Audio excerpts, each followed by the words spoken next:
Hi, welcome back to the channel. Thanks for tuning in. Well, this is a historic piece I have here on the bench today. It's a 377 with, of course, point ignition because it's old school. It's been at another shop and they did the top end.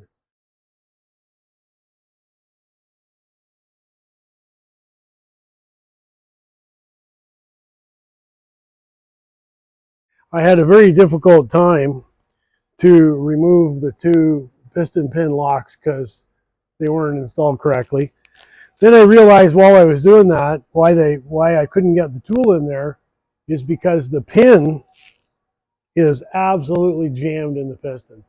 So I don't even know if I'm going to be able to get it out at this point. So I'm going to move the camera and I'll show you what I have to do to get these piston pins out. Hopefully they didn't drive them in with a hammer or something. Let me explain about what I'm talking about, where the gap here goes when you put these piston pin clips in. So normally I always put them in with the gap at the bottom. Of course the engine's upside down right now, or if you really wanted to, you could put them in the other way. Needless to say, that way when the piston goes up and down, it won't, under its own weight, it won't fall out of the hole.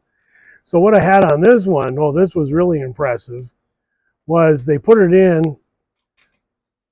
Okay, so so if it's in that way so that the gap is on this side, that's not correct at all. However, what I got was, just to make it more of a challenge, it was put in this way. So when I want to come in here with my tool, oh, the thumb's in the way. When I want to come in here with my tool to pick it up, there's nothing to pick up. So normally, let me move this around. So normally it would be in there and you can come in with the tool and you can pick it out. So that was quite a challenge to do that. And I realized while I was doing that, the reason it was extra hard to do is because the pin will not move in the piston. So I'm pushing from the backside as hard as I can and I can't get it to move. I would expect it would even want to slide, but it doesn't appear to be. So I'm going to put the tool on it and see if we can get it out. So I don't know what to expect. Was this a new pin that was with the piston? Was it an old pin? I don't know how tight it's in there. Did they beat it in? Who knows? Anyway, let's find out. This is always the beauty of doing these things after other people have already been there. Okay, so this is the piston pin puller. I've got it, of course, it winds through and gets longer on this end. This is the left-hand thread, so I'll put it through. And I've got the clip off of the other side, and of course it was a nightmare to get out as well because it was sort of the same way. So let's see how much we can see here. Move this over here. So the tool's going to butt up against the side of the piston, which it is now. And get it lined up. Okay. So now what should happen is I can hold it here. See, it doesn't have a spot for a wrench because you just should be able to hold it with your fingers and then unscrew it here. And oh my goodness, I can't even turn it at all. Oh, all right. Well, okay, the challenge begins now. So what I'm going to do is, I'll move this over here. It's pretty hard to work with this camera right in front of me. Try not to knock you guys over. Okay. So what I'm going to do now is I want to get some heat on the piston pin boss right here and over here, hopefully to expand the piston, because the piston is aluminum and the piston pin is steel, so the aluminum should expand fast. Sometimes you'll use the heat gun for this, and like the electric heat gun. However, I'm not thinking I'm going to have a good result on this. So I want to get a fair amount of heat in there as quick as I can. So I'll tip this. These are nice brand new pistons that somebody put in this. So that should be enough heat there to have an effect on that. So let's find out now if it will turn. Oh man, let me see. Wow. Okay. Oh my goodness. Well, as you can see, I don't know how they put this together. Now I'm worried if they banged them in, if the rods are bent in it. Oh man, this is just not good, especially with these antique engines where the parts are not readily available at all. All right, let me assess this, and maybe I'll try the same thing again and see if I get anywhere. Oh yeah, that's by the finger touch method. That's good and hot, so that piston is swelled up as much as it's going to be. So, oh no. Okay, let me figure out what I'm going to do here. I'm going to try.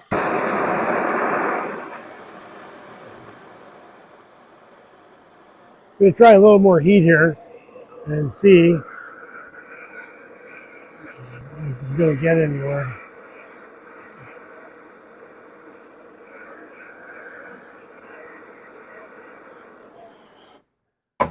All right, let's see what we get. Oh, it's actually turning. I don't believe it. The handle on that thing is, it's pretty warm now. The heat's transferring out the piston into this handle.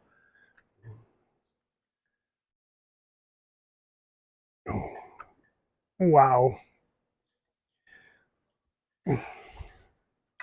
Oh, I can't even hang on to that anymore. Okay, so I have plenty of heat in the piston, so that's not where the problem lies. Okay.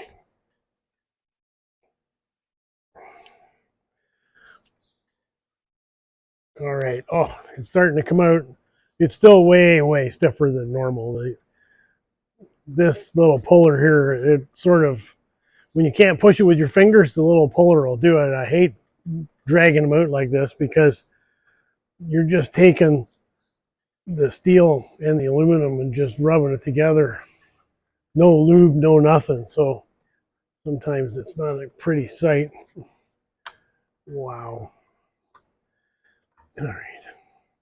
So I just released it, let it recenter a bit if I need to. Oh man, come on.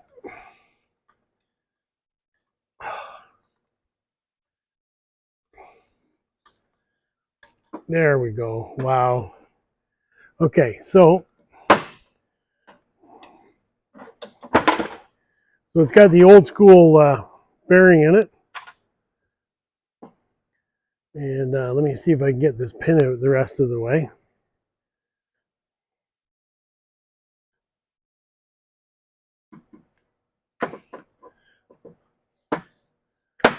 Wow. Unbelievable. Okay, so we'll screw this around because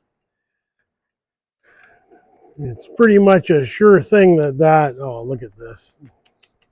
Oh, man. Yeah, see, it's all gold.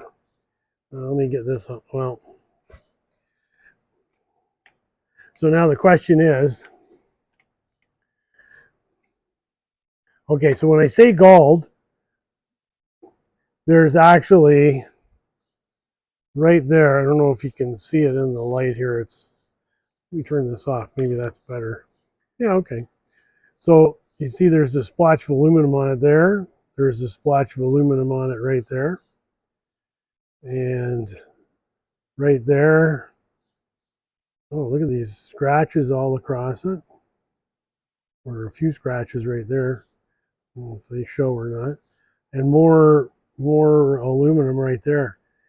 So that's yeah, not what you want to see at all. Piston is smoking hot. It's definitely expanded as much as it was going to expand. Oh boy. Okay, well, I'll wash this up. I'll let it cool off, of course. I'll wash this up and then I'll get a new pin and see if a new pin will even want to go through here. Cleaned out the piston pin bore there, and there's a lot of marks in there. So this is a brand new 582 pin. It's the same diameter. And it only goes in a little teeny bit. Oh, it's almost stuck already. Then the piston is warm enough I can just hang on to it and that's it. If I had sensitive skin, I'd be not holding on to it. And yeah, so in other words, this is at room temperature. This is definitely warm. It should have a nice slip fit and it should just slide in. So let's see how closely we can examine this. So see let me put my hand in there. Okay. So I know it's hard with the light, but these are just an absolute mess. Like it should be looking like this does in the center, not all chewed up like that. And of course, it's correspondingly. I'm sure you can't see in here, but well, it's pretty dark on that side there. So in the piston pin bore, it's heavily damaged as well. So was this a pin that was in the engine before that was no good and they put it in a new piston? I have no idea. I mean, I wasn't there when somebody put this together, but it appears that when this engine reportedly ran worse after it had the top end done, I can kind of see why now. So it's unfortunate. So you can tell that this engine didn't run very much. There's really no carbon deposit on the top of it, little teeny bit. You can just see right through it. And like I said, it ran worse after it got its top end done. So what a surprise. And it's all scuffed here too. Well, it's not scuffed, but it's got a lot of marks in it where it shouldn't really have any. I would expect that this side here, and again, it's hard to see in the light here. Well, this has got enough marks in it too. I mean, this coating is meant to come off, but regardless of that I'm not real impressed with that. And we can see corresponding. Yeah, let me turn this light off and see. I don't know if you can see it. There's corresponding a whole pile of scratches there. And what's interesting here is in line with the pin. So if we're looking at the finish right here, it has some, I mean, it looks absolutely brand new. And on the other side, it certainly does. But then when we go in the direction where the piston can rock or not because the pin's jammed, and we have a lot of wear right here and a huge amount of wear here. Matter of fact, it's already got scratches in it across there. So that's pretty interesting. So I must assume that every time the connecting rod went to turn as the piston went up and down, apparently there was a lot of friction there and it didn't turn that good. Anyway, okay, so I'm going to go and take the other one off. Like I say, I expect the same thing with that.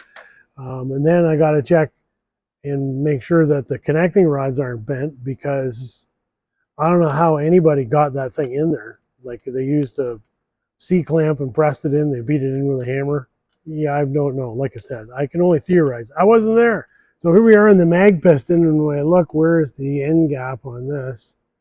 Oh, look at that. It's in the right place, actually. So now I should be able to, but the pin is leaning. The pin is coming this way towards me, and it's leaning against the clip, which is part of the way that it stays in.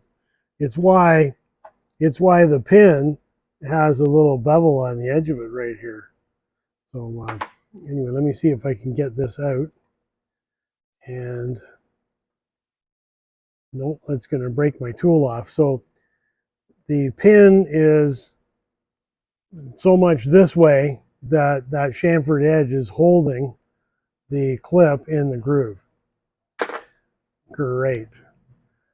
And I know there's no way this is going to move because it's stuck right against there and I can't push it at all. And let's see if I can try and push it with the right against the pin.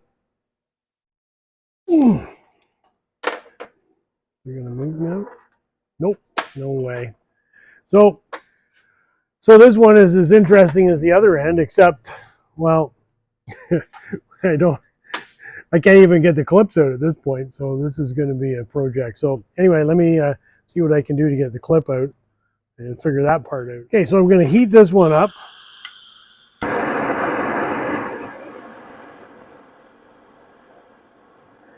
And move that over, get some heat in here. Try and make the hole bigger, right? Try and get it warmed up quickly. Expand the piston.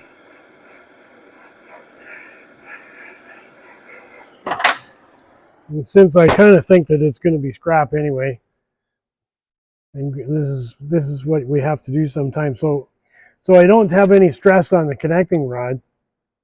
Then I'm going to, let's see, how am I going to do this? Well, I'd like to do it.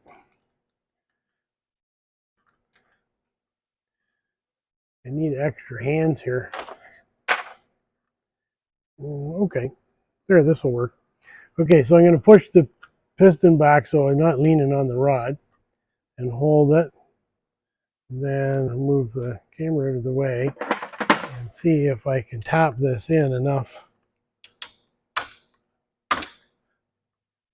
Oh, it moved. All right, perfect.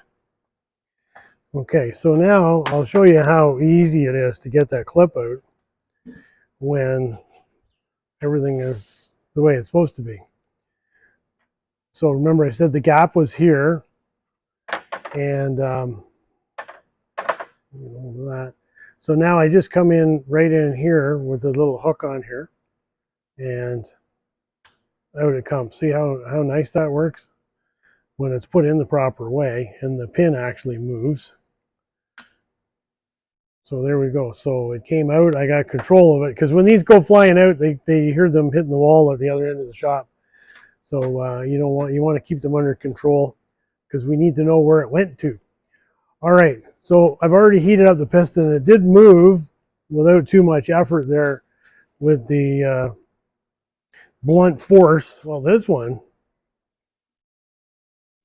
yeah, this one here is more the way it should be. It didn't, it's good. I used up all my Wheaties on that one, trying to get that out. So the mag one was the really, really difficult one. Oh, this one's getting really stiff now. Yeah, oh, much stiffer. So it's pretty hard to turn that now. All right. Oh, there we go. All right, so we'll lift this up a little bit here. And again, we got the old school original caged bearing. Oops.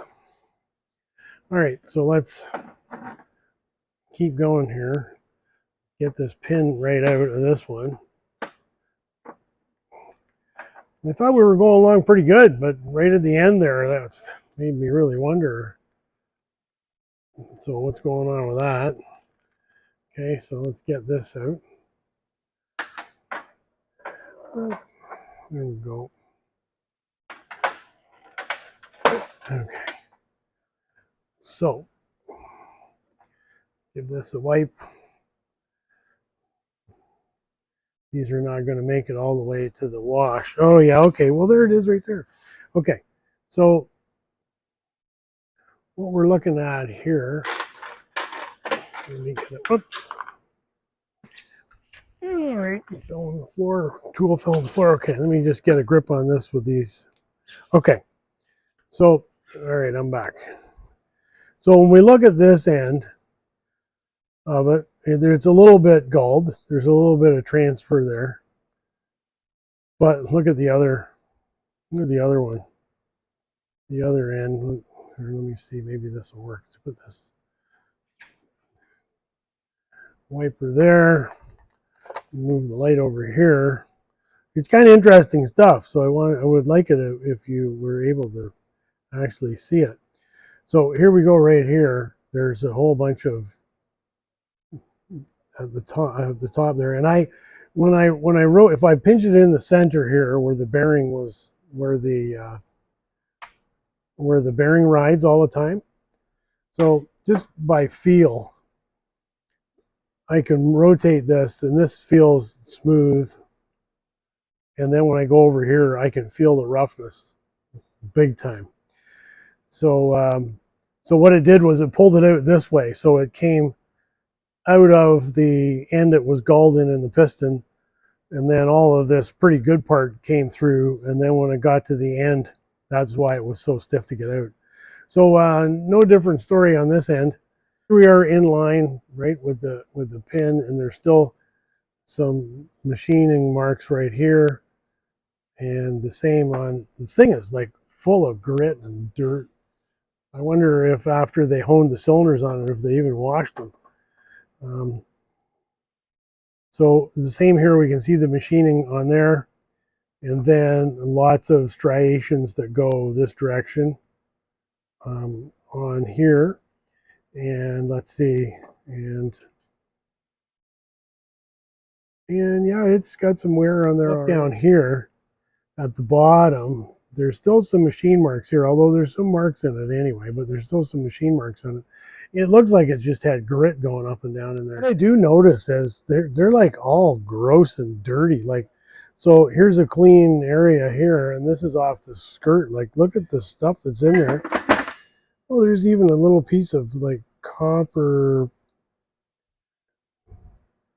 wire or something there. I don't know what that is. Maybe it's some kind of brush they used on them to clean them.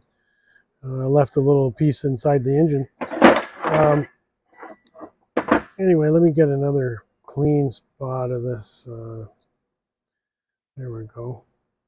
And give it a rub in here. Like, look at the black and grit on this thing. I don't know. That looks like what comes off after I hone a cylinder. That looks like what washes off after. So yeah, I don't know. Who knows?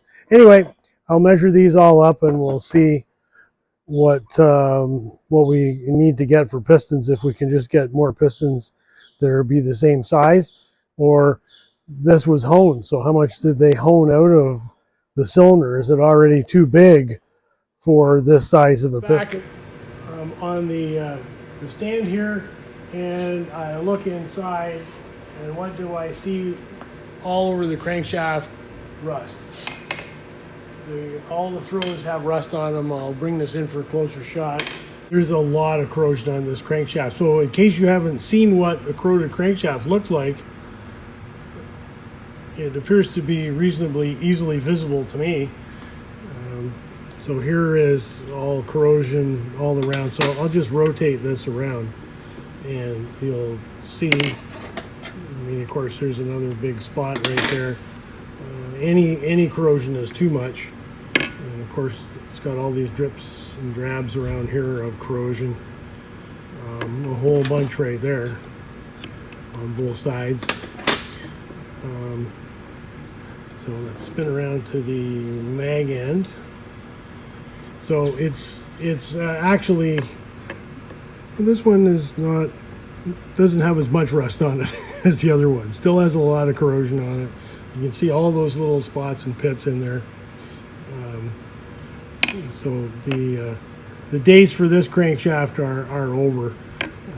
There's no way to put this back into service.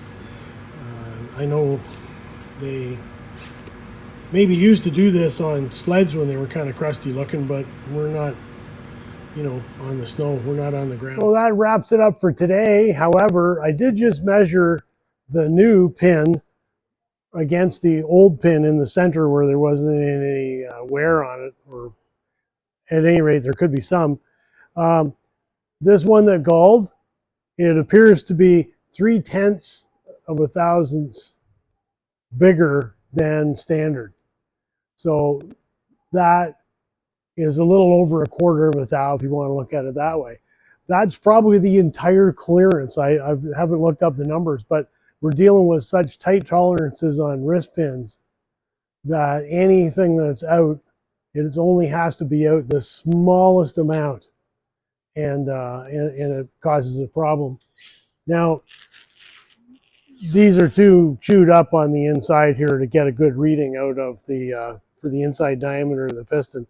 But just the fact that I see that this seems at this point to be 3/10 bigger than it should be, there it is right there. So this must be the pin that came with that piston, maybe.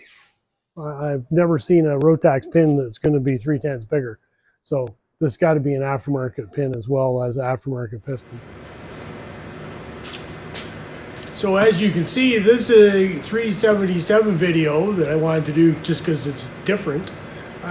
Well, it ended up definitely different. You know, never saw these seized in, galled in wrist pin thing happening at all. And of course, all this rust in this engine is quite amazing. At any rate, as this worked out, so just to recap the whole story from the way I understand it is, of course, it was not running correctly to begin with, which is why it got this top end job done. And that, I'm assuming, was supposed to cure the problem. It did not, it ran worse after. So what happens now? Well, one of the fellas from the RAA group made the suggestion, like, maybe it's time to stop and take this to a professional and have it inspected and find out what's really wrong with it and go from there. So this is in the perfect place. It's not on the airplane and it shouldn't be in the air, period. Will I fix this engine, do the repairs on it? I don't know. The cylinders actually are almost spot on standard. They're, at most, is a half a thou wear. So cylinders are awesome. Can I get pistons for it and piston pins that fit? Hopefully, yes. And could I do the crank up in this? And but some of the bearings are hard to get, so it's hard to say. So is it repairable? Yeah, well, you can fix anything. It just depends how much money you want to spend on it and how much time. So that won't be up to me. I'll try and put together a estimate for this, and the customer will decide what they want to do with this little 377 historic little engine here. So that's the end of the story on the 377 as you have seen it in this video. Thanks for tuning in. Like, share, subscribe, and all those other things. Happy and safe flying out there. See you again.